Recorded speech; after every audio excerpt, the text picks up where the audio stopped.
All right, everyone. Belay my last. We are going to go into voting.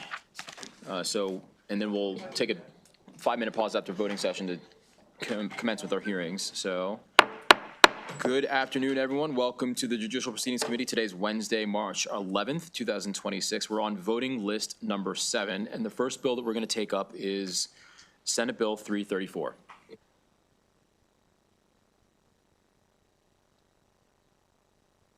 Thank you, Mr. Chair.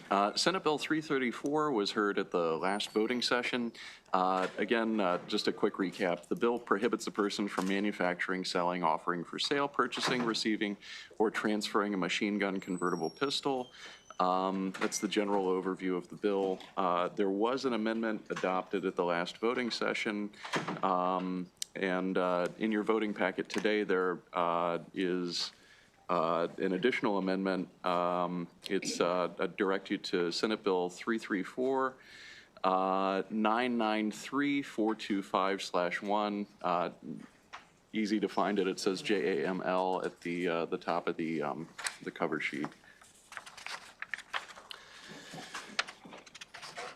So the primary difference between this and the amendment from last week was that this amendment would create an exception, and that exception would be on bill page 5 at line 4.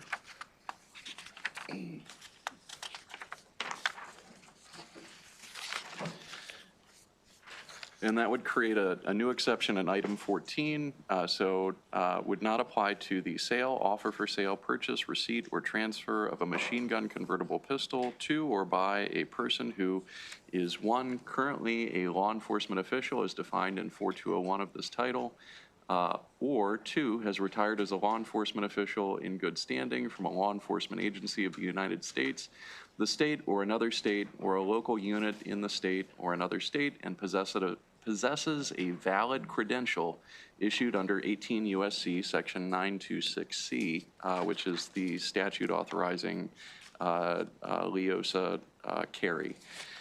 I would also point out there's a conforming change that had to be made to the bill at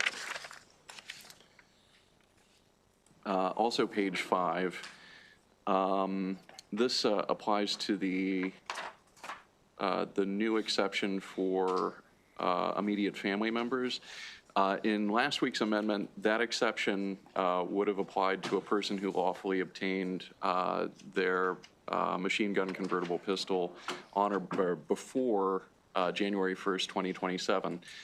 Because this exception actually creates room for law enforcement officers to continue to get these after January 1st, 2027, there's a conforming change that just basically says that in that immediate family transfer, it applies to a person who lawfully obtained and possesses the machine gun convertible pistol. So it leaves silent on the date that happened.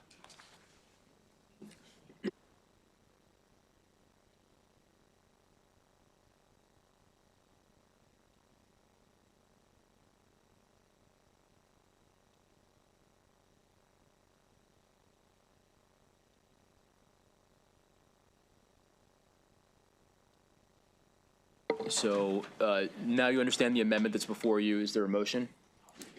There's been a motion for a favorable. It's been seconded. Is everyone okay being recorded in the affirmative? Excellent. All right. Now the bill is before you as amended. Are there any further amendments to the bill? All right. There's a motion for a favorable with the amendments. Second. Let's do a roll call. Vice Chair Waldstreicher. Yes. Senator Sidnor. Yes. Senator West. No, and let me explain my vote quickly.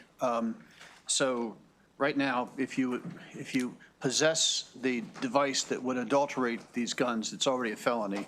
If you install the device on the gun, thereby adulterating the gun, that's a second felony. If you use an adulterated gun in the commission of a crime, that's a third felony. So this, we're already talking about 3 felonies that someone's committed. And my analogy is to a home appliance. it would be possible to adulterate any home appliance to turn it into a murder weapon and electrocute someone who tries to turn it on. But we don't ban home appliances because somebody can go in and engage in felonious conduct to murder people using the appliances. I see the same thing true in this case. These guns are usual guns. They're totally acceptable. In fact, 40% of the people in Maryland own these, that have owned guns, own these guns.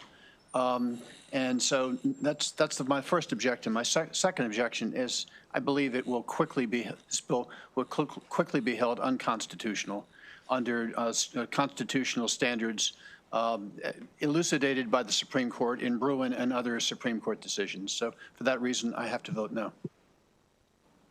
Senator Muse. Yes. Senator Folden. No. Senator James. I'm going to vote for the bill, but if I could just take a moment, I do want to say that I agree with just about everything Senator West said. And I think this is a very close call on this bill. The lethality of it, when I've seen what happens when this gun gets converted into an automatic, is shocking. So for that reason and the extraordinary harm that could be caused, I'm willing to, take a risk and see what the court does with this particular gun, and also hope that it helps with the current litigation that the Attorney General is pursuing against the manufacturer in Maryland, along with Baltimore City. And I do hope that, I think technology and responsible gun manufacturers can make great guns that do not have this susceptibility. So for those reasons, I'm going to support the bill, even though I totally respect and see the risks involved, as Senator West outlined. Thank you. Senator Love. Yes. Senator McKay. No. Senator Charles. Yes. Chairman Smith. Yes.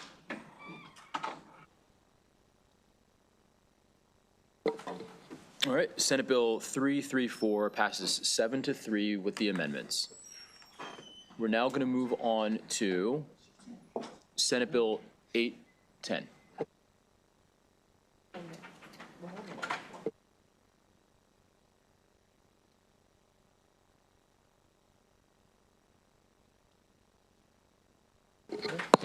All right, never mind then.